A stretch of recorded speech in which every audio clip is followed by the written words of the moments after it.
Hello everyone, कैसे हो आप सब लोग। आई रियली होप आप सब लोग बहुत अच्छे होंगे। Pragati this side, your SST teacher. And देखो बच्चों, आज के इस वीडियो में हम लोग करने वाले हैं आप लोगों की क्लास 7th की न्यू एसएसटी का chapter number 4, turning tides 11th and 12th century.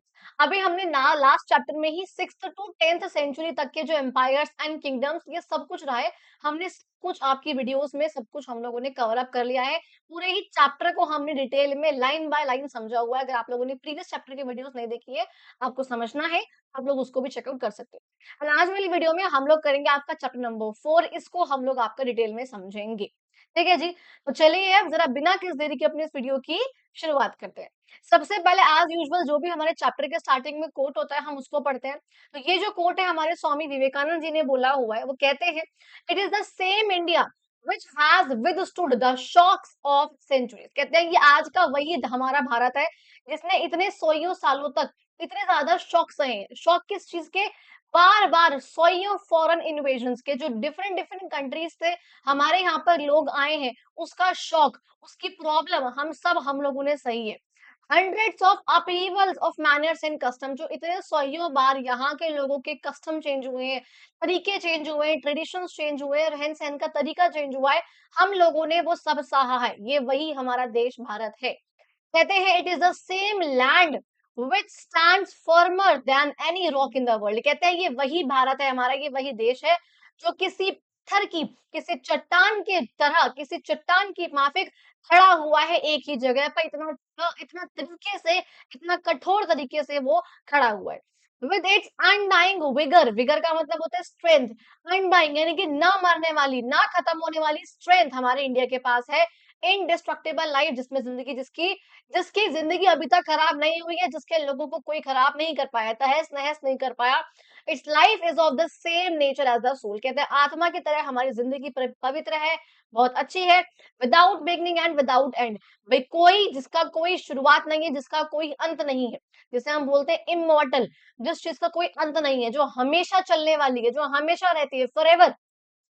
And we are the children of such a country, हम ऐसी कंट्री के रहने वाले हैं, हम ऐसी कंट्री के बच्चे हैं। ठीक है, तो ये जो बात है बेसिकली यहाँ पे हमारे इंडिया को बहुत ग्लोरीफाई करा हुआ है, बिकॉज हमारे इंडिया ने एक्चुअल में इतने सारे सौयों सालों तक, हजारियों सालों तक इतने ज्यादा शौक सहे हैं। इतने लोग हमारे यहाँ आए हैं, कभी कोई आया, कभी कोई आया, और उन सबके बाद भी आज हम इंडिया, हमारा जो पूरे वर्ल्ड है उसकी थर्ड लार्जेस्ट इकोनॉमी है। आज भी हम इतना चल रहे हैं, इतना हम ग्रो कर रहे हैं, हम डेवलप करने की पूरी कोशिश कर रहे हैं। आपको याद होगा ब्रिटिशर्स हमारे यहाँ से $45 ट्रिलियन, इतना पैसा हमारे यहाँ से ले गए थे। तो आज की वर्ल्ड की जीडीपी है ना बेटा, जो पैसा पूरे देश के, पूरे वर्ल्ड के पास मिलकर है, वो है मान लो 105 रुपए, एग्जाम्पल दे रही हूँ, $105 ट्रिलियन है वैसे।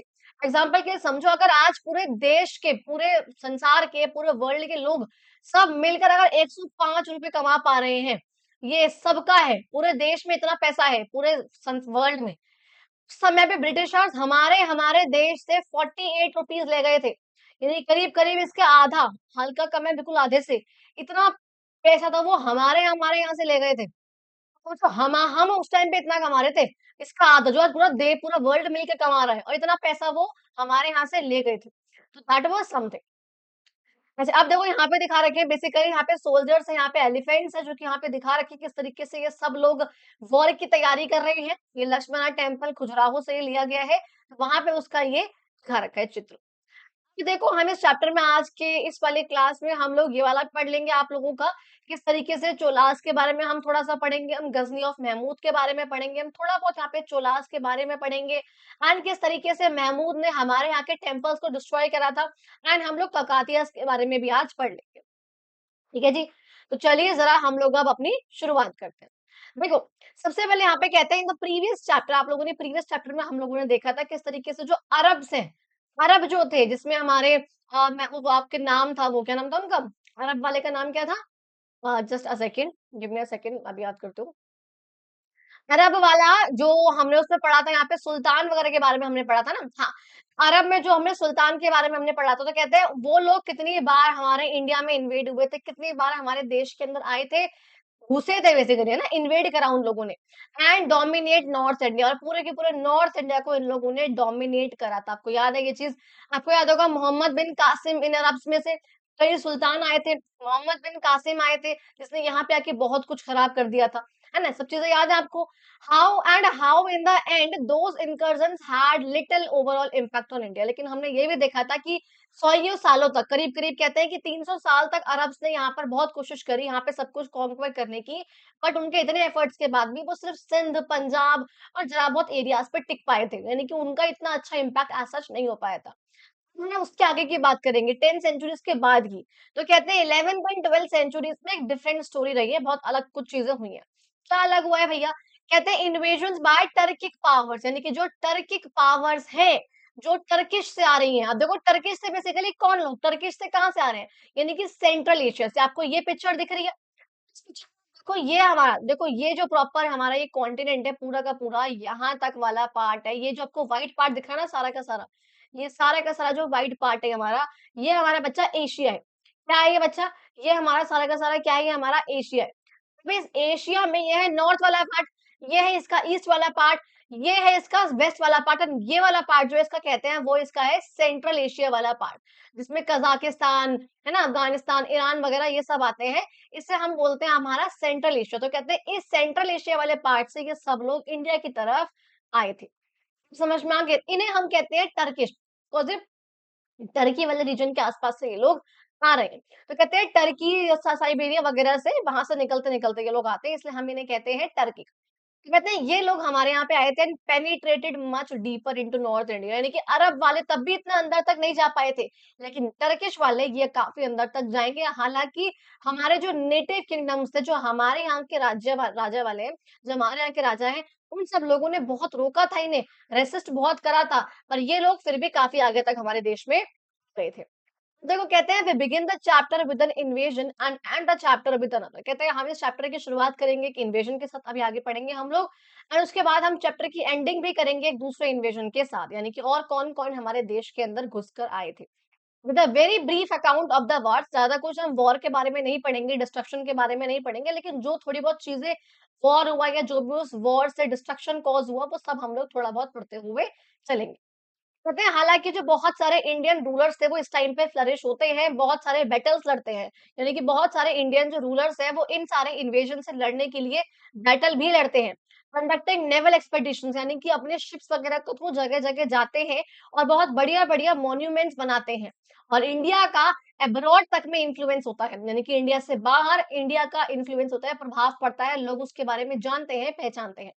Many poets, scholars, Sant and scientists वगैरह they belong to this period and their work continue to illuminate us even today। कहते हैं बहुत सारे जो पोइट्स हैं, पोइट्स वगैरह हैं, संत है, फिलोसफर्स वगैरह हैं, वो सब जो है इस बारे में जानते हैं, इस पीरियड से बिलोंग करते हैं, सबने कुछ ना कुछ लिखा हुआ है और उनके काम जो उन्होंने लिखा हुआ है, जो उनके मैन्युस्क्रिप्ट्स वगैरह हैं, वो सब आज भी हमारी बातों को बहुत इन्फ्लुएंस करते हैं, आज भी हम लोगों को ज्ञान प्रोवाइड करते हैं।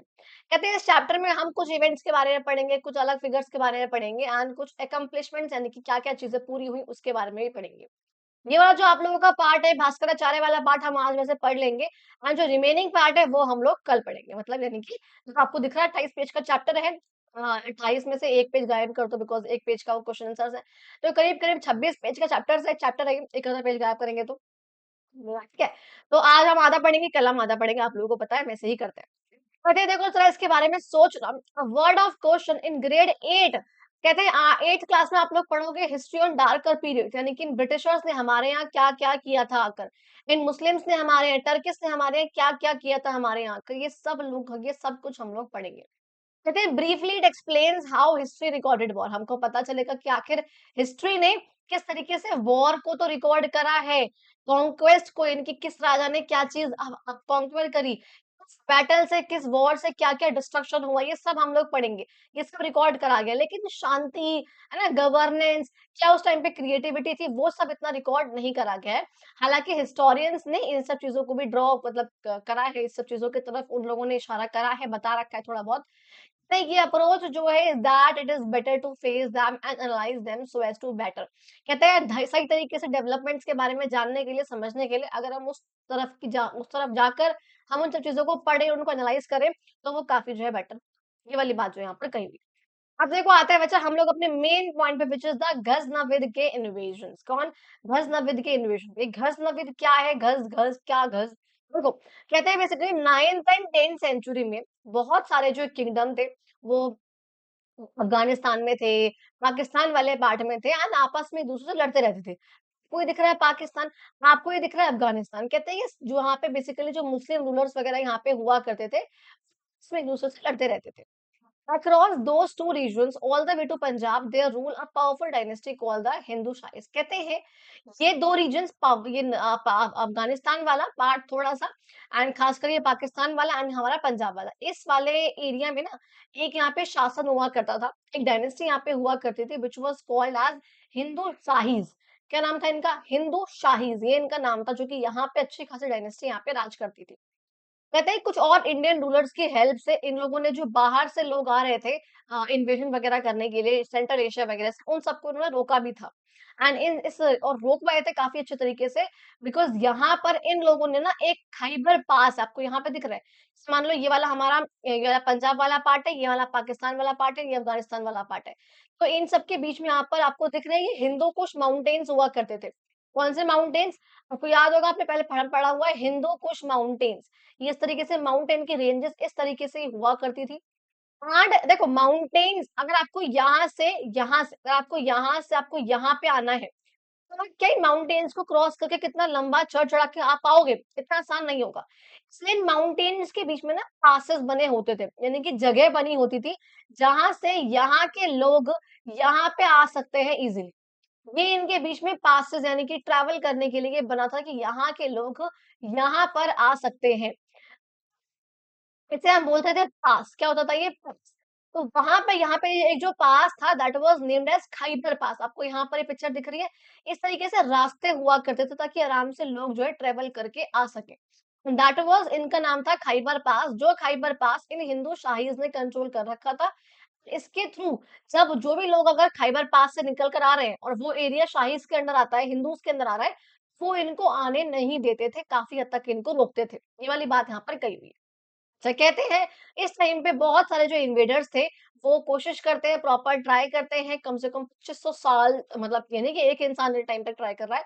यहाँ कह रहे हैं बेसिकली इतने सालों तक यहाँ पर जो लोगों का आना-जाना हुआ है, वो इसी सब पासेस के थ्रू हुआ है। तो बहुत लोगों ने, बहुत इन्वेडर्स ने कोशिश करी है इन सब पासेस के थ्रू यहाँ आने की। तो कहते हैं ये जो आपका खाइबर पास है, कि मेजर ट्रेड रूट भी हुआ करता था, क्योंकि यहाँ पे सब कॉन्टिनेंट को बेसिकली, यहाँ पे देखो खाइबर पास है। तो अगर वो यहाँ पर इस वाली जगह पर यहाँ पर खाइबर पास है, तो ज़ाहिर-सी बात है ये इस हमारे सब कॉन्टिनेंट को सेंट्रल एशिया से, है ना? यहाँ पे आपका हमारे इंडिया से, इधर से, हर जगह से उसको जो है कनेक्ट कर रहा था। तो वही वाली बात जो है यहाँ पर कह रखे हैं।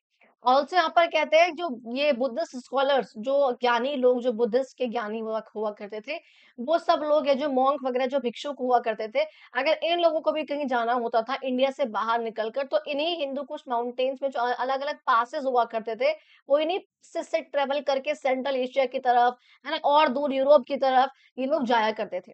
तो बेसिकली पासेस के बारे में बता रखा है कि वो कितने इंपॉर्टेंट हुआ करते थे ट्रैवल के लिए, ट्रेड के लिए एंड इवन इन्वेडर्स के लिए भी। ठीक है जी। कहते हैं अल्टीमेटली एक यहाँ पे टर्किक पावर थी जिसका नाम था गज़नविद। जब वो एक मुस्लिम रूलर को हटाया था, defeating a rival Muslim ruler overran the Shahis, यानी कि उन्होंने एक मुस्लिम रूलर को हटाया था एंड फिर वो शाहीज की तरफ गए थे।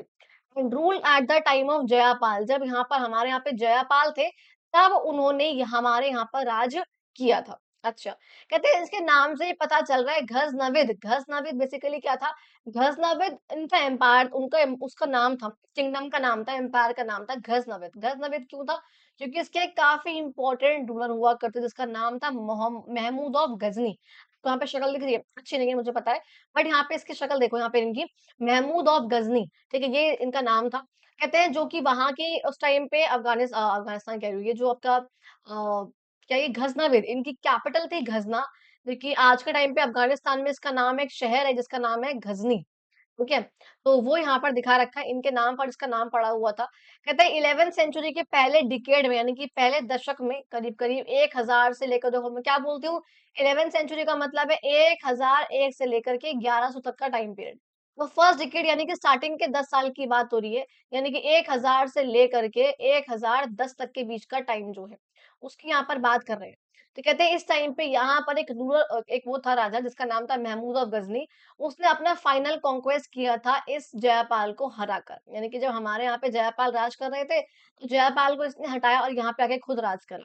और 1008 में वो जयपाल का बेटा आनंदपाल, उसको भी बहुत लॉन्ग बैटल करके उनको हटा दिया। हालाँकि आनंदपाल को सपोर्ट करने वाले और भी लोग थे, लेकिन इस महमूद ऑफ गजनी ने पहले जयपाल को हराया, जो कि हमारे यहाँ पे राज कर रहे थे, और फिर जयपाल के बेटे आनंदपाल को भी हरा दिया था। इसका आउटकम क्या निकला? ज़ाहिर-सी बात है, जो एरिया उनके अंडर आ रहा था, नॉर्दर्न पंजाब वाला, वो सब अब इसके पास आ गया। अगर इसके पास आ गया, यानी कि अब ये इंडस प्लेन्स पे, और इंडस प्लेन से आगे, इंडस प्लेन्स पे यहाँ पे पूरा एरिया जो है, एंड इसके आगे यानी कि इंडिया वाले पार्ट तक इन लोगों का एम्पायर काफ़ी हद तक अब खिंच सकता था। इनका यहाँ पर कंट्रोल था, बेसिकली ये वाली बात कह रहे हैं, कि इनका जो है यहाँ पर कंट्रोल था। आपको यहाँ पर ये जो पिक्चर दिख रही है, दिस इज़ द गज़नविद का एम्पायर। ये लोग कितने बड़े एरिया में ये लोग राज कर रहे थे। और यहाँ से राज करते इंडिया की तरफ ये लोग आ गए थे। यहाँ पे जयपाल से लड़ते हैं, आनंदपाल से लड़ते हैं, एंड यहाँ पे नदर्न इंडिया में अंदर तक आकर ये वाला रीजन तक को अपने अंडर कर लेते हैं। जो ये वाले 2 एरिया हैं, ये लाइट इसलिए है बिकॉज़ यहाँ पे कोशिश करी थी, लेकिन यहाँ पे टेन्योर उनका नहीं रह पाया था। क्लियर हो गया जी? ठीक है। कहते हैं हम बाद में आगे पढ़ेंगे ऑल्दो अल-बरूनी के बारे में कि किस तरीके से उन्होंने महमूद की हेल्प करी थी अपने कैंपेन्स में, और बाद में उन्होंने उसके बारे में कुछ चीज़ें लिखी भी हुई हैं। That is not very much important. आगे आते हैं, जो डोंट मिस आउट वाली बात है उसको पढ़ेंगे बिकॉज़ उसको मिस करने के लिए बुक वाले मना कर रहे हैं। ठीक है। कहते हैं महमूद को टाइटल मिला था टाइटल ऑफ सुल्तान। महमूद को क्या नाम मिला? सुल्तान का नाम मिला। सुल्तान का बेसिकली मतलब होता है जिसके पास पावर हो, जिसके पास अथॉरिटी हो, डिसीजन लेने की, कोई भी काम करने की। मुस्लिम वर्ल्ड में, मतलब मुस्लिम्स के ऐसा कहते हैं। It came to refer to a sovereign king, यानी कि आपके पास पावर है तो आपको किसी से पूछने की जरूरत नहीं है कोई भी डिसीजन लेने से पहले। तो सोवरेन का मतलब होता है जहां आपको किसी से भी कुछ पूछने की जरूरत ना हो, आप अपने डिसीजन खुद से ले सको। कहते हैं ग्रेड 8 मैंने की 8 क्लास में आप पढ़ोगे अभी कि सुल्तान जिन्होंने एस्टेब्लिश करा अपना किंगडम्स या सल्तनत, जो कि हम बाद में पढ़ते भी हैं दिल्ली सल्तनत वगैरह के बारे में, तो वो जो हम लोगों ने क्लास 8 में हम लोग पढ़ रहे हैं, आप लोग नेक्स्ट क्लास में पढ़ोगे, टेंशन नहीं लेनी। ठीक है जी। कहते हैं इन ऑल हर एक उसमें महमूद ने कंडक्ट करे थे 17 कैंपेन, यानी कि 17 बार महमूद इंडिया में आया था। अब जब आया था ही मेरे मुंह से निकलेगा शायद से, बिकॉज उसने इन्होंने मतलब ठीक है आई ट्राई, बिकॉज इन्होंने हमारे देश में आकर इतना कुछ खराब किया था, हमारे टेम्पल डिस्ट्रॉय कर दिए, बहुत कुछ खराब, आगे पढ़ाऊंगी। इज्जत तो देना बहुत ही मुश्किल है मेरे लिए, हालांकि ब्रिटिशर्स के लिए तो मतलब बिल्कुल निकलती ही नहीं है इज्जत। ठीक है, ओके।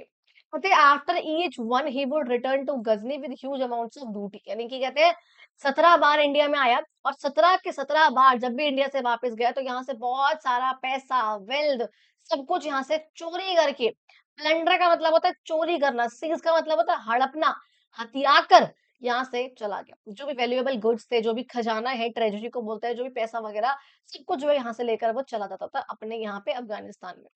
कहते हैं ऑल्दो इसको काफी ज्यादा रोका था, रेसिस्ट किया था इसको चंडेलास ने, जो कि सेंट्रल एशिया में थे, लेकिन तभी वो इतना कुछ नहीं कर पाए थे, and was close to defeat on a few occasions. His large army, rapid marches and daring cavalry, कहते हैं कि चंडेलाज ने और बाकी अदर रूलर्स ने इंडिया के इसको रोकने की बहुत कोशिश करी थी, लेकिन बिकॉज इसकी आर्मी बहुत बड़ी थी, बहुत अच्छे तरीके से काम कर रहे थे, इसके जो घुड़सवार थे बहुत डेयरिंग थे, बहुत बस अटैक कर देते थे। जो आर्चर्स थे, बेसिकली आर्चर्स का मतलब कौन, जो तीर कमान चलाने वाले होते हैं, हॉर्स पे जो बैठे होते हैं, ये बहुत ज्यादा ही बढ़िया मतलब एक्चुअल में थे। ये वाली बात यहाँ पर कही हुई है, और इनकी वजह से ये बहुत कुछ जीत जाता था। चंडेला आपको दिख रहा है यहाँ पर, कहते हैं यहाँ तक ही आया था, यहाँ पे आके चंडेलाज ने इसको बहुत रोकने की कोशिश करी थी, बट इतना नहीं हो पाया था। ठीक है जी, अब देखो आगे की बात करते हैं। यहाँ पे कहते हैं आप लोगों से, जब महमूद मथुरा पहुंचा था, महमूद जब मथुरा पहुंचा, हमारे यूपी में पहुंचा था 1018 में, तो उसको यहाँ पे समझ में आया कि भैया ये जो शहर है इसमें बहुत पैसा है, बहुत एनॉर्मस वेल्थ है। इवन एक बात यहाँ पे कहते हैं, इतना बड़ा यहाँ पे टेम्पल था, बहुत बड़े टेम्पल वगैरह वहाँ पे थे, तो कहते हैं महमूद के कोर्ट में जो हिस्टोरियन था ना, जो उसका हिस्टोरियन अल उतबी नाम था इसका, अल बरूनी आगे आएगा। महमूद के कोर्ट का जो हिस्टोरियन था अल उतबी, उसने यहाँ पर कहा था अपने कैंपेन्स में, ये चीज लिखी थी। क्रॉनिकल्स का बेसिकली मतलब होता है कि कुछ इवेंट्स के बारे में लिखना क्रोनोलॉजिकली, कि पहले कौन सा हुआ, फिर कौन सा हुआ, फिर कौन सा हुआ। तो कहते हैं उसने यहाँ पर उसमें लिखा था कि सारे ही राइटर्स की कलम, या सारे ही पेंटर्स की कलम, कुछ भी ले लो, पेन पेंसिल, कोई भी चीज कुछ भी, कोई भी इतना सुंदर उस टेम्पल की जो ब्यूटी है, डेकोरेशन है, उस मथुरा की उस टेम्पल की, वो कोई भी नहीं दर्शा सकता। अब ज़रा आप लोग मुझे कमेंट बॉक्स में बताना कि आखिर ये कौन-सा टेम्पल है, किस टेम्पल की यहाँ पर बात हो रही है। अच्छा, कहते हैं यानी कि मथुरा का एक टेम्पल इतना सुंदर, इतना ब्यूटीफुल, इतनी डेकोरेशन ब्यूटी इतनी बढ़िया उसकी कि सारे ही राइटर्स के पेन भी मिलकर या सारे ही पेंटर्स की पेंसिल मिलकर उसको डेकोरेट नहीं कर सकती। उस ब्यूटी को पेज पे उतार नहीं सकती। वो इतना सुंदर था। कहते हैं लेकिन महमूद ने इसको डिस्ट्रॉय कर दिया था और जो भी इसका खजाना था वो सब चोरी करके ले गया था। और बाद में वो कन्नौज की तरफ चला गया और आगे जहाँ पे उसने लास्ट प्रतिहारा रूलर को सरप्राइज बेसिकली मतलब सरप्राइज से उसको जो है वो उसको ले गया था वहां पे एंड बाद में उसके भी टेम्पल्स बहुत सारे डिस्ट्रॉय कर दिए थे। कुछ साल बाद वो फिर से आता है गुजरात जाता है। गुजरात में जो सोमनाथ टेम्पल है वहां पे वो जाता है। वो टेम्पल जो कि आज का बहुत ही मतलब उसके आसपास का एरिया बहुत सी पोर्ट है अच्छा खासा जो कि बहुत बिजी रहता है। वहां से बहुत ट्रेड होता है। आज की बात हो रही है ये। उस टाइम की बात हो रही है सॉरी ये उस टाइम की बात हो रही है मतलब आज की बात नहीं हो रही। कहते हैं उस टाइम पे जो इतना बढ़िया सी फूड हुआ करता था जहाँ से ट्रेड बहुत अच्छा होता था। तो वहाँ पे सोमनाथ टेम्पल के पास जो है ये जाता है। क्योंकि आपको यहाँ पर दिख रहा है this is the Somnath temple ये आज का है ठीक है। और इतनी ज्यादा रेसिस्टेंस होने के बाद भी यानी कि आसपास के लोगों ने रूलर्स ने सबने उसको इतना करा। इवन आप सोचो उसकी आर्मी को इतना लॉस हो रहा है। उसकी आर्मी खत्म होती जा रही है कुछ भी यहाँ पर चीज हो रही है लेकिन वो अड़ा रहा कई दिन तक वो लड़ता रहा। एंड एट द एंड उसने सोमनाथ जो शिव जी का टेम्पल है उसको यहाँ पे डिस्ट्रॉय कर दिया था इसको एंड जो भी यहाँ से इसका पैसा था ट्रेजरी था वो सब यहाँ से ले गया था। मतलब उसकी आर्मी इतनी वो थी कि करना ही करना है वाली बात थी, ठीक है? तो अगर उसको दिख रहा है कि आर्मी हार भी गई है, कोई दिक्कत हो रही है, प्रॉब्लम हो रही है, लेकिन वो तब भी लगा हुआ है वॉर करने में। और उससे उसने जो है सोमनाथ हमारा जो टेम्पल है शिव जी का, चंद्रमौली शिव जी टेम्पल जो है, यहाँ पर सोमनाथ टेम्पल उसको जो है डिस्ट्रॉय कर दिया था। और ये कहाँ पर है बच्चा आपको पता है, समझ में आ गया, गुजरात में है। यहाँ पे आपको दिख रहा है बेसिकली कहते हैं या आज का अम्ब शरीफ यानी कि पाकिस्तान में यहाँ पर दिखा रखा है जो कि हिंदू शाहीज ने बनवाया था इस तरीके का टॉम सॉर्ट ऑफ स्ट्रक्चर। तो ये आज के र्यून्स हैं उसके जो कि उस टाइम पर बच गए थे उनके डिस्ट्रॉय करने के बाद। कहते हैं आगे आने वाले सालों में सोमनाथ टेम्पल को दोबारा से बनवाएंगे जाहिर सी बात है। बट उसको फिर दोबारा से इन लोगों ने आके डिस्ट्रॉय कर दिया था। एंड जो आज टेम्पल बना हुआ है जो आपको मैंने अभी पिक्चर दिखाई ये वाली सोमनाथ टेम्पल की कहते हैं ये धीरे धीरे करके 1950 में बनवाया गया था। एंड बाद में अगले ही साल जो टाइम पे हमारे प्रेसिडेंट थे राजेंद्र प्रसाद डॉक्टर राजेंद्र प्रसाद उनसे जो है इसको इनॉग्रेट करवाया गया। अब देखो आगे बात करेंगे हम आगे यहाँ पर कहते हैं महमूद की जो है डेथ हो गई चलो मरा तो सही। उसकी डेथ हो गई यहाँ पर गजनी में 1030 में एट द एज ऑफ 58। हाँ अबाउट दिस टाइम जो उसका भांजा था यहाँ पर भतीजा जो भी है और सलर मुसुद ने लॉन्च किया था एक attack on the Gangetic region यानी कि जो हमारे ये नदर्न प्लेन्स वाला रीजन है गेंगेटिक वाला। ठीक है यहाँ पे इस वाले रीजन में उसने कहा था भैया अटैक प्लान किया। अगर हम बात करें जो हमने सुनी सुनाई बातें हैं जो इतिहास है सुना हुआ इतिहास कहीं पढ़ा हुआ नहीं लेकिन हाँ सुना है इसके बारे में ऐसे वाली बात है। तो कहते हैं 17 सेंचुरी का मुस्लिम का क्रॉनिकल है मतलब रिकॉर्ड है जहाँ पे वो बताते हैं कि ये जो था ये सदर मसूद ये जो बैरक चला गया था बैरक यानी कि जो आज की यूपी के अंदर भरूच वाला पार्ट है। और वहां पे जो लोकल रूलर था सहदेव या जिसका नाम सॉरी सुहेल देव ठीक है सुहेलदेव सक्सेसफुली उसने जो रोका था इसके अटैक को एंड सलर मसूद उस बैटल में हार भी गया था मतलब कहते हैं कि गंगेटी प्लेन में अटैक करा था इसने। और वहां पे यूपी पहुंच गया था अटैक करते करते भराक वाले पार्ट में। एंड वहां पे वहां के जो रूलर थे सुहेलदेव वहां पे उन्होंने इसको रोका था और ये हार गया था वो वाली बात यहाँ पे कही हुई है। कहते हैं महमूद के जो कैंपेन थे वो सिर्फ और सिर्फ ये नहीं कि उसके कैंपेन का मतलब डिस्ट्रक्शन कॉज करना था बिल्कुल तहस नहस कर देना या फिर सिर्फ चोरी करना नहीं। सिर्फ ये नहीं था बल्कि जो महमूद था वो इतना रूड था ये बात सब कहते थे वो उसके खुद के लोग भी कहते थे कि बहुत ज्यादा ही रूड है। क्यों रूड है क्योंकि वो क्या करता था slaughter of tens of thousands of Indian civilians मतलब हजारों सौ क्यों हजारों जो सिविलियंस थे इंडिया के रहने वाले लोग थे उन सबको मार देता था। स्लॉटर का मतलब होता है मार देना उन सबको जिंदा ही मार देता था। और बहुत सारे कैदियों को बहुत सारे लोगों को उसने अपने जेल में रखा हुआ था चाहे वो बच्चे ही क्यों ना हो। और फिर इन सब में से जो उसको ठीक लगते थे काम करने लायक लगते थे वो उन सबको उठाकर स्लेव मार्केट जहाँ पे गुलामों की मार्केट होती वहां जाके उनको सेल कर देता था। बिकॉज सेंट्रल एशिया से बहुत सारे लोग हुआ करते थे यूरोप से बहुत सारे लोग हुआ करते थे जो कि यहाँ पर लोगों को खरीदने आते थे। खरीद के अपने यहाँ ले जाओ और इनसे जो काम कराना हो वो काम इनसे कराओ इवन वुमेन। ठीक है। कहते हैं उसके जो बायोग्राफर्स हैं, यानी कि जिसने उनके बारे में लिखा हुआ है, वो बताते हैं कि वो इतना पावरफुल था, लेकिन वो क्रूएल बहुत था, वो रूड बहुत था, वो रूथलेस बहुत था। ठीक है? जो कि सिर्फ़ और सिर्फ़ ये नहीं है, मतलब कि नॉट ओनली स्लॉटर और एनस्लेव, ये नहीं कि वो सिर्फ़ मारता था उन्हें, या मतलब बुरा व्यवहार कर रहा है उनके साथ, उनके सामान, उनके पार्ट्स काट-काट के बेच रहा था, बल्कि वो इनफाइडल्स का मतलब कौन होता है? अगर जिस रिलीजन में आप विश्वास करते हो और उसके अलावा के जो भी रिलीजन के लोग होंगे, वो सब आपके इनफाइडल्स हैं। फॉर सपोज़ मैं एक हिंदू हूँ, तो मेरे लिए मुस्लिम, जैन, सिख ये सब इनफाइडल्स हैं। ऐसी वाली बात यहाँ पर, मतलब उस टाइम पे ऐसा हुआ करता था। तो इनफाइडल्स का मतलब यहाँ पर यही होता है कि जो भी जिस रिलीजन में आप विश्वास रखते हो, उससे अलग जो भी रिलीजन है, वो सब लोग आपके लिए इनफाइडल्स हैं। कहते हैं वो यहाँ पर थे, इवन वो इन लोगों को मार भी देता था कि जो भी इवन इस्लाम से अलग कुछ कर रहे हैं ना, तो वो सबको वैसे मारना उसका था। मारना है, डिस्ट्रक्शन करना है, यहाँ से पैसा लेके जाना है, चोरी-चकारी सब जो है वो यहाँ पर करता था। तो महमूद ऑफ गज़नी बेसिकली बहुत ही घटिया इंसान था। सिंपल कंक्लूजन जो है ये यहाँ पर निकल कर आता है। अब देखो नेक्स्ट हम बात करेंगे अल बरूनी के बारे में। अल बिरूनी के बारे में क्या कह रखा है, कहते हैं अबू रेहान अल बिरूनी व्हाटएवर, एक पर्शियन का स्कॉलर था ये, इसका क्वालसम से आया था ये, उज़्बेकिस्तान वाला पार्ट है वहाँ से। एक मैथमेटिशियन था, एस्ट्रोनॉमर था, ज्योग्राफर था, हिस्टोरियन तो सब कुछ था, इतने पढ़ लिख जाते हैं ये लोग। And linguist all rolled into one, यानी कि बहुत सारी लैंग्वेजेस में बेसिकली ये बोलता था। काफ़ी ट्रैवल करता था और काफ़ी बातें लिखता था, अरेबिक में भी, पर्शियन में भी, और nearly every branch of knowledge in his time, यानी कि जो भी उस समय पे अलग-अलग ब्रांचेस थे, चाहे बुद्धिस्ट का, जो भी चीज़ें वहाँ पर हुआ करती थी, सबके बारे में जो है वो लिखता था। कहते हैं 1017 में अल बिरूनी ने कैंपेन, हमने कहा था कि महमूद के साथ वो गया था जब वो इंडिया आया था। उसने यहाँ पे इंडिया में आकर संस्कृत सीखी, इंडिया के टेक्स्ट को पढ़ा, यहाँ के ज्ञानियों से बात करी, और ये सब कर कर उसने रिजल्ट क्या निकाला, एनसाइक्लोपीडिक सर्वे ऑफ इंडियन रिलीजन। उसने बेसिकली इंडिया आकर संस्कृत सीख कर, इंडिया के टेक्स्ट पढ़कर, ज्ञानियों से बात कर कर उसने एक अपना एनसाइक्लोपीडिया प्रिपेयर करा, जहाँ पे उसने इंडिया के रिलीजन के बारे में लिखा, फिलॉसफी के बारे में लिखा, लिटरेचर के बारे में, ज्योग्राफी के बारे में, साइंसेस के बारे में लिखा। उसमें वो डिस्कस करता था, in which he discussed Indian intellectual achievements, यानी कि इंडिया के लोगों के ब्रेन में जो उनकी फिलॉसफी है, जो उनका उनकी बातें, उसकी क्या-क्या अचीवमेंट्स है, क्या-क्या उसने करा, जितना ज़्यादा वो कर सकता था। कहते हैं ग्रीक से और इस्लाम से वो कंपेयर करता था कि यहाँ के लोगों के ट्रेडिशंस के बारे में।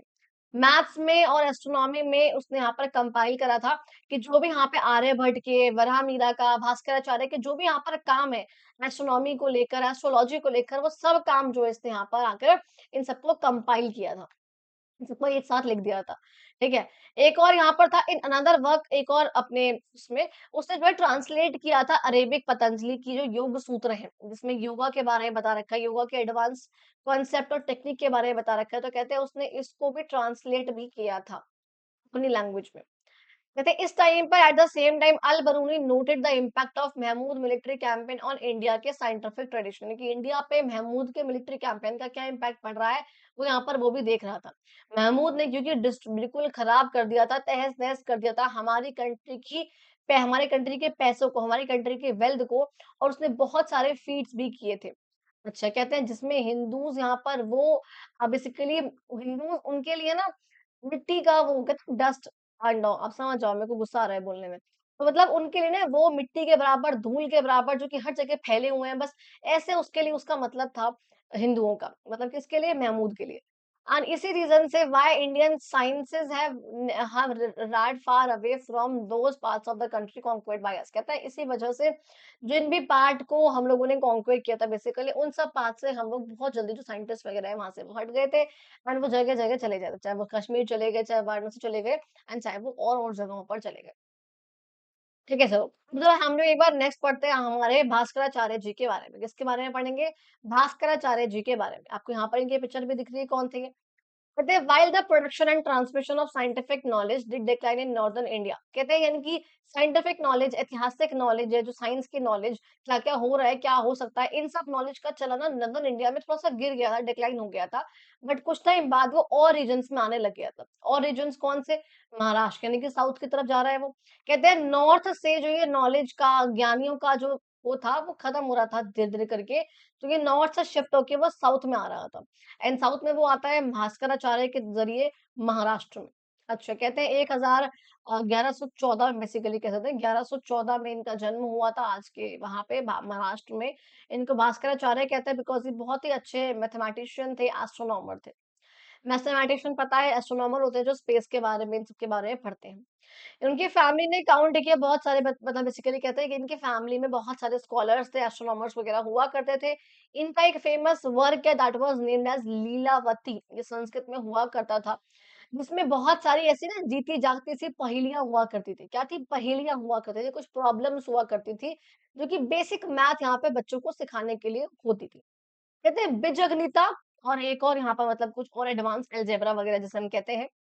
और यहाँ पे सिद्धांत शिरोमणि, जिसमें यहाँ पर वो मैथमेटिकल एस्ट्रोनॉमी वगैरह के बारे में बताएँगे। ये सब जो है कुछ चीज़ें वहाँ पर हुआ करती थी, जिसमें एडवांस एडवांस लेवल पे एस्ट्रोनॉमी की कैलकुलेशंस हुआ करती थी। बहुत सारे जो बाद में ज्ञानी आए थे, उन्होंने इन्हीं की इस बुक पे लीलावती पे बाकी चीज़ों पे इन्होंने कमेंट्री भी लिखी थी, क्या अच्छा है, क्या बुरा है, क्या चीज़ें हैं। And some of them were translated और कुछ जो है इनमें से ट्रांसलेट भी करी गई थी पर्शियन में, मुगल पीरियड के टाइम पे। और जिसकी वजह से उसका इन्फ्लुएंस इंडिया पे और बियॉन्ड यानी कि इंडिया में उसका इम्पैक्ट रहा था, इंडिया से बाहर भी सेंट्रल एशिया, यूरोप वगैरह में इसका इम्पैक्ट रहा था। कहते हैं यूरोप तक भी चला गया था ये कुछ सेंचुरीज़ बाद to rediscover some of Bhaskaracharya की पायनियरिंग टेक्निक यानी कि भास्कराचार्य की कुछ टेक्निक्स को जानने के लिए कुछ टाइम बाद बाहर भी चला गया था। यानी कि भास्कराचार्य की जो भी टेक्निक्स थी, जो ये फिलॉसफीज़ लेकर आए, जो ये मैथ्स की प्रॉब्लम्स पहले लेकर आए, ये सब चीज़ें इंडिया से बाहर भी ट्रैवल करी थी। यूरोप वगैरह में गई थी बेसिकली ऐसा कह रहे हैं। यानी अब इनकी साइंटिफिक नॉलेज के अलावा भी भास्कराचार्य मतलब पोएट्री को बहुत अच्छा था उनका। कहते हैं ना कि एकदम से गिफ्ट है वो इंसान पोएट्री के लिए और उन्होंने अपने इस टैलेंट को यूज़ भी किया था। उन्होंने बहुत अच्छे-अच्छे बेसिकली स्कॉलर्स के बारे में यहाँ पे लिखा था। स्टूडेंट्स को बताया था वो सबके बारे में। तो बहुत चीज़ें उन्होंने यहाँ पे करी थी। उनके जो काम है वो एग्ज़ाम्पल से भरे हुए हैं, एक्सप्लेनेशन बहुत ज़्यादा है जिसमें डेमोंस्ट्रेशंस है। बस बेसिकली कहते हैं कि बच्चों को किस तरीके से इंटरेस्टिंग बनाना है हर एक चीज़ को पढ़ाने के लिए उनको वो उन्होंने कर रखा था। उन्होंने एग्ज़ाम्पल्स बहुत डाल रखे थे और जिसकी एक्सप्लेनेशन बहुत अच्छी-अच्छी थी। किस तरीके से करा हुआ है, क्या चीज़ है, उन्होंने सब यहाँ पर कर रखा था, ताकि बच्चे उसको सौयों-सौयों सालों तक पढ़ते रहें, उनको वो चीज़ें याद रहें। यहाँ पे देखो एक एक यहाँ पे एग्ज़ाम्पल दिखा रखा है, आप लोगों ने अपनी क्लास 7th की बुक में इसको पढ़ा भी होगा। यहाँ पर ये किस तरीके से उस टाइम की प्रॉब्लम हुआ करती थी। ज़रा याद करना कि इस तरह के एग्ज़ाम्पल आपकी क्लास 7th की मैथ्स की बुक में है। ठीक है जी। ओके, अब देखो हम नेक्स्ट आएँगे बच्चा जिसमें हम आगे नेक्स्ट पढ़ेंगे। ठीक है, देखो यहाँ पे कहते हैं as Mahmud did not attempt to establish a permanent base in India beyond Punjab. कहते हैं पंजाब से आगे जाकर जो है ये परमानेंट बेस एस्टैब्लिश नहीं कर पाया। टेम्पररी यहाँ पे रहा बेशक से कुछ टाइम के लिए आया फिर गया, पर यहाँ पे परमानेंट बेस महमूद का यहाँ पर पंजाब से आके तो नहीं हो पाया। Historians have debated his motive for conducting such destructive campaigns. Historians को आज भी ये थोड़ा-सा वो होता है कि भई ये इतने ज़्यादा यहाँ पर कैंपेन करने इंडिया में क्यों आया था? क्या इसका सिर्फ़ और सिर्फ़ मकसद एक्चुअल में सिर्फ़ यहाँ पे इन टेम्पल्स को खराब करना था? इनको डिस्ट्रॉय करना था? उन्होंने ये भी कहा कि आखिर चोरी करना इसका मेन रीज़न रहा होगा, कि जब यहाँ पे आकर वो नष्ट करेगा तो चोरी करके ले जाएगा। तो वहाँ पे चोरी करना उसका मेन रीज़न रहा होगा। It is true that larger temples because देखो जितना बड़ा टेम्पल होगा उसमें उतना ज़्यादा चढ़ावा चढ़ेगा, उतनी ज़्यादा ऑफरिंग होगी, उतने ही लोग वहाँ पर आएँगे, तो पैसा जो है उतना ही ज़्यादा होगा। ये बात यहाँ पर कह रहे हैं। तो इसलिए यहाँ पर ये इन चोरी के लिए इन लोगों के पहले टारगेट्स हुआ करते थे मंदिर। ऑल्सो अगर पता है पहले के टाइम पे अगर किसी ने मंदिर बनवाया ना किसी भी राजा ने, तो वो मंदिर उसकी पावर को दिखाता था, वो मंदिर उसकी अथॉरिटी को दर्शाता था। तो अगर आप किसी के बनाए गए मंदिर पे अटैक कर रहे हो, यानी कि आप उस इंसान पे अटैक कर रहे हो, फिर जो है दोनों के बीच में युद्ध होते थे। वो वाली चीज़ थी यहाँ पर। कहते हैं लेकिन ये बात भी यहाँ पर सच है कि Mahmud was keen to spread his version of Islam to non Muslim parts of world. कहते हैं कि ये बात भी बहुत हद तक सच है कि देखो मैंने पहले ही बोला हुआ है कि जब भी फॉरेन इन्वेजन्स होंगे, चाहे ब्रिटिशर्स का हो, चाहे पोर्तुगीज़ का हो, चाहे मुगल्स का हो या टर्की का हो, कुछ भी। अगर कोई भी अलग डायनेस्टी अगर हमारे देश में आ रही है, तो या तो वो अपनी पावर को कॉन्क्वर करके अपनी टेरिटरीज़ को बढ़ाने के लिए आएगी, ज़ाहिर-सी बात है। या वो यहाँ पे आके सब कुछ नष्ट-वष्ट करके यहाँ से पैसा बटोर के लेके जाएगी। तीसरा या फिर वो अपना कल्चर, अपना रिलीजन यहाँ पे इम्पोज़ करके जाएगी। मैंने आपको बातें पहले ही बोली हुई हैं। तो वही वाली बात जो यहाँ पर कह रखी है। अल-कुतुबी जो कि उनके हिस्टोरियन थे, कोर्ट हिस्टोरियन, उसने यहाँ पर कहा noted wherever he went, he plundered and sacked the country until it was annihilated. कहते हैं मतलब ये जहाँ भी महमूद जाएगा वो वहाँ से तब तक नहीं आएगा जब तक वो उस जगह को प्रॉपर तरीके से डिस्ट्रॉय ना कर दे। एंड फिर वहाँ से जो है चोरी करके ना आ जाए। वो डग अप करेगा मतलब खोदेगा, जलाएगा बिल्डिंग्स को, सब लोगों को मार देगा जो भी उससे अलग रिलीजन फॉलो करते हैं, उनके बच्चों को उनसे ले जाएगा, गाय को, भैंसों को, सबको एज़ अ कैटल के रूप में उनको ले जाएगा बूटी के तौर पे, सबको वो ले जाएगा। कहते हैं उसने मास्टर कर रखा है कुछ और टेरिटरीज़ को और उनके भी टेम्पल्स वगैरह, बिल्डिंग्स वगैरह, मॉस्क सबको मतलब उसने मॉस्क बनवाने के लिए सब कुछ डिस्ट्रॉय कर दिया। ठीक है, जिससे यहाँ पर दिखता है कि किस तरीके से वो इस्लाम के लिए ये सब यहाँ पर कर रहा था। अपने रिलीजन को स्प्रेड करने के लिए वो सब यहाँ पे कर रहा था। कहते ज़रा हम लोग एक बार वापस अल-बरूनी की तरफ जाते हैं जिसने बताया हमें शिवलिंग की जो ओरिजिन है, जो शिवलिंग यहाँ पे सोमनाथ टेम्पल में वर्शिप करते हैं ना मतलब ये पहले की बात कर रहे हैं, आज की बात की नहीं है तो पढ़ के गुस्सा मत होना, मुझे बहुत गुस्सा आया था ये लाइन पढ़ के जो आगे पढ़ के बताऊँगी आपको। कहते हैं जो सोमनाथ टेम्पल में जो शिवलिंग है हमारी, जो उस टाइम पे शिवलिंग हुआ करती थी, उस टेम्पल को, उसको, उस इमेज को कहते हैं यहाँ पर उस चीज़ को यहाँ पर प्रिंस महमूद यानी कि इस महमूद के बेटे ने, इस महमूद के युवराज इसके बेटे ने इसको डिस्ट्रॉय कर दिया था, हमारे उस समय की शिवलिंग को। और उसने पता है क्या किया था? जो उसका अपर पार्ट है शिवलिंग का, जैसे होता है ना कि पहले ऐसे शिवलिंग है पूरी ऐसे करके और ऊपर उनका वो है, ठीक है? तो उस शिवलिंग के अपर पार्ट को उठाकर तो उन्होंने तोड़ दिया था, ठीक है? और जो बचा हुआ नीचे का पार्ट है, उसको वो ले गए थे गज़नी।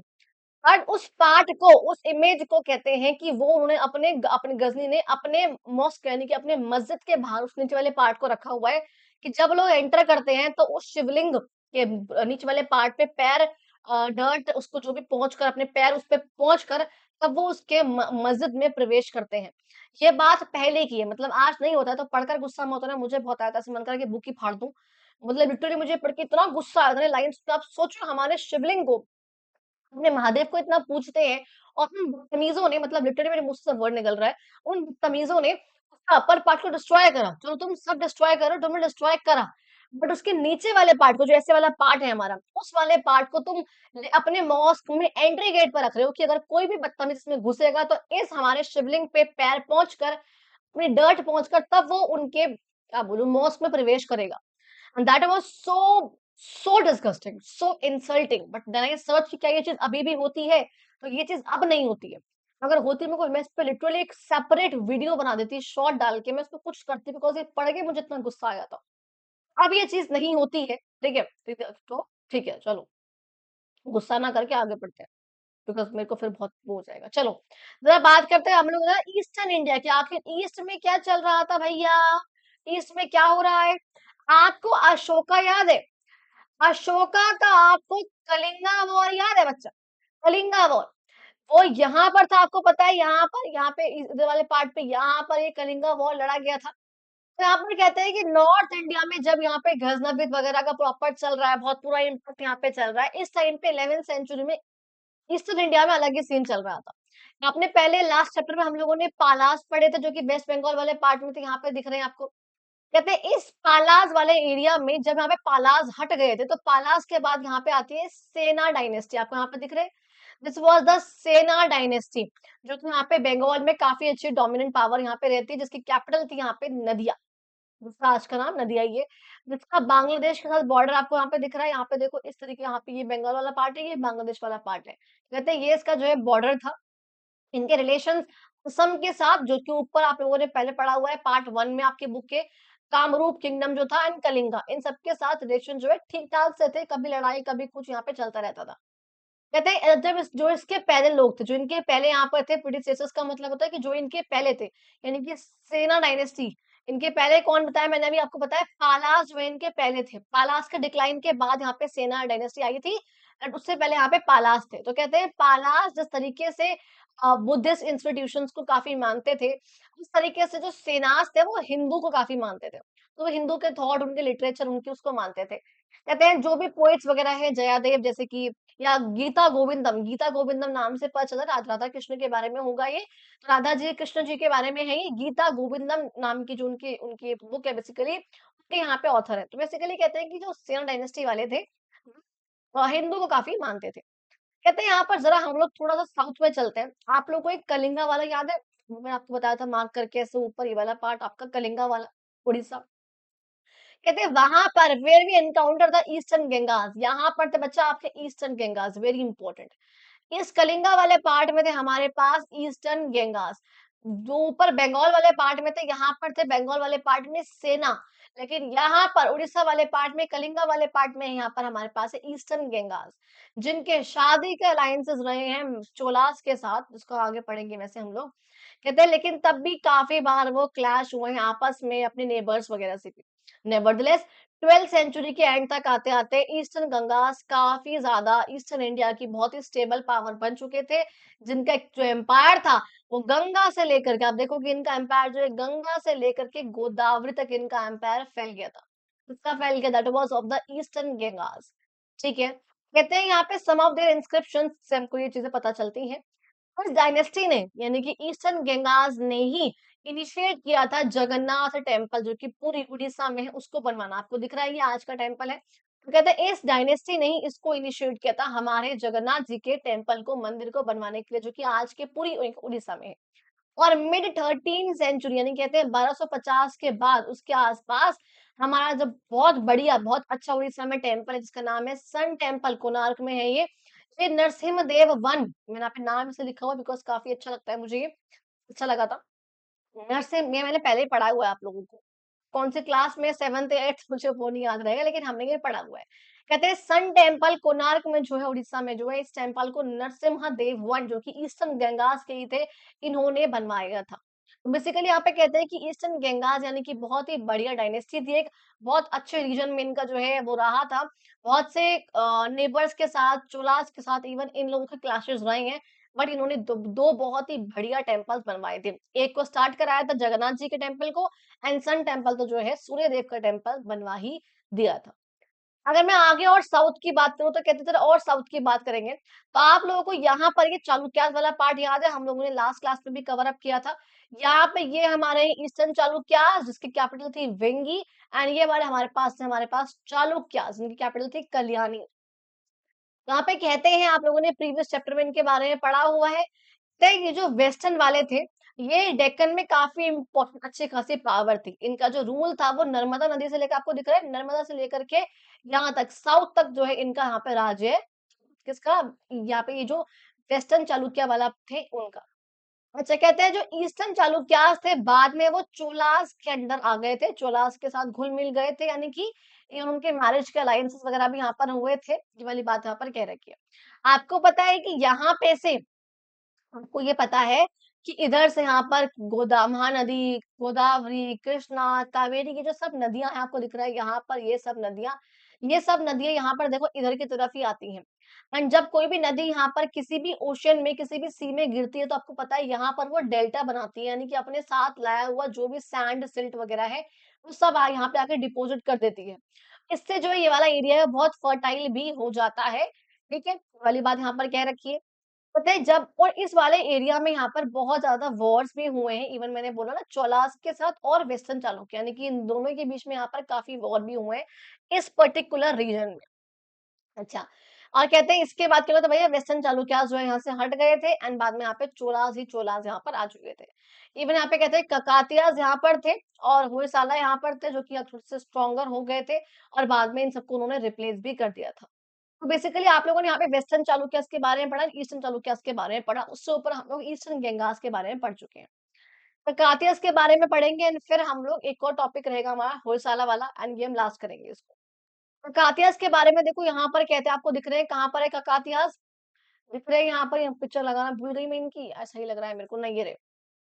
देखो, आपको यहाँ पे दिख रहे हैं ईस्टर्न चालुक्यास के ऊपर यहाँ पे ककातियास है। तो कहते हैं भई यहाँ पर जो है यहाँ पर ये ककातियास हुआ करते थे। कहते हैं 12th सेंचुरी में ककातियास ने यहाँ पर, जो कि आज का तेलंगाना, आंध्र प्रदेश वाला पार्ट आपको यहाँ पर दिख रहा है। यहाँ पर देखो ये आंध्र प्रदेश और तेलंगाना वाला जो पार्ट है आज का, यहाँ पर इनका राज्य हुआ करता था। उनकी कैपिटल थी यहाँ पे ओरुगुलु। आपको दिख रहा है यहाँ पे ओरुगुलु उनकी जो है कैपिटल हुआ करती थी। जहाँ जो कि आज का वरंगल वाला पार्ट है, आपका तेलंगाना में पड़ता है ये।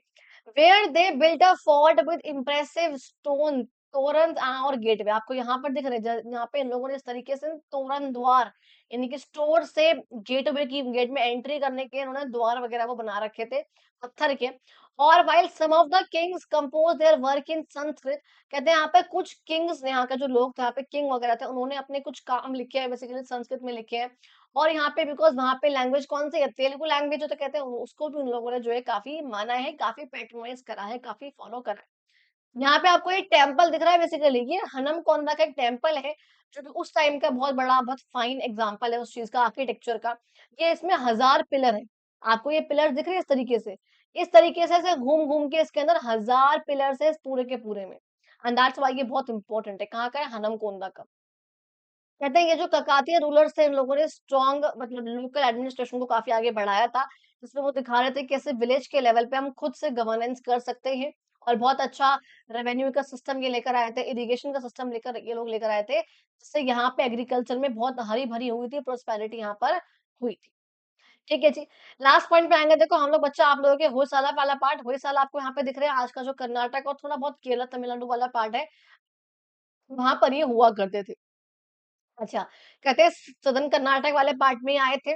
There is an interesting legend behind the name, कहते हैं इस नाम में ना मतलब जो यहाँ पे नाम है होयसाला, इसमें एक इसके पीछे इंटरेस्टिंग स्टोरी है। हालाँकि मैंने इससे पहले एक दूसरी स्टोरी पढ़ी हुई है, बट यहाँ पे आपकी बुक में एक डिफरेंट स्टोरी है, तो पहले वो सुनाती हूँ आप लोगों को मैं मेनली मैं। कहते हैं यहाँ पे जब उसके जो फाउंडर है, इसके फाउंडर का नाम था साला, गलत मत समझना, ठीक है? ठीक है? कहते हैं साला इसके फाउंडर का नाम था इनके। कहते हैं वो एक जैन टेम्पल में गए थे पूजा करने के लिए। जब वहाँ पे गए तो वहाँ पे उनको ना एक एस्थेटिक दिखे, यानी कि बाबा जी दिखे, पूजा पाठ करते हुए, मेडिटेट करते हुए और वहाँ पे एक टाइगर आता है। तो बाबा कहते हैं एकदम से पोए साला, भागो! इस तरीके से कहते हैं कि अटैक करो, भाग जाओ, अटैक करो। वो इसका मतलब होता है।